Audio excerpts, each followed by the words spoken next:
fact is this: real love isn't forced. Real love isn't forced. We see it in Psalm 63:1. It says, "Oh God, at dawn I search for you. My soul thirsts for you. My body longs for you in a dry, parched land where there is no water." Do me a favor, underline that word dawn. What's he saying there? He's saying, you know what? When we truly love God, we're not going to be forced to pray. When we truly love God, we don't have to be forced to read our Bible. When we truly love God, we don't have to be forced to go to church and to worship. When we truly love God, we don't have to be forced to give our money and to serve, even if it means serving snot-nosed kids at a fall freaking festival. If we truly love God, those things are a natural result of our love for Him. God reminded me of this in my life when my kids were taken from me and were 45 minutes away, one way.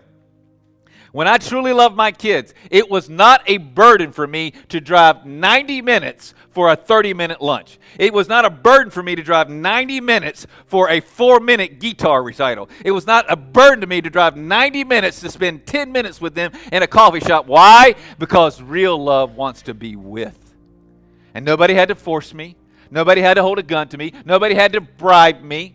Like so many people have to bribe you. I keep hearing about some of you, you have to be bribed to come to church. You can't just come to church because you love God. You got to be bribed to come to church. Well, you know what you're telling me when you do that? You don't love God. In fact, let me ask you a question. Think about it this way. Do you want to spend time with God? You see, each morning when you wake up and you don't have time to pray, each morning when you wake up and you can't make yourself read the Bible, each morning when you wake up and you don't have time to even acknowledge the greatness and the awesomeness of a mighty God, you know what you're saying? I don't love God. Now, I know where you're going right now. You're going, Randy, I'm so busy. Randy, I've got kids. Randy, my husband said he's like a kid. I've got this. I've got that. Please write this down. Write this down. Something I want you to never forget. Please remember, we do what we want to do. That is a law that is more sure than gravity. That is a law that is more sure than the sky is blue and grass is green. We do what we want to do.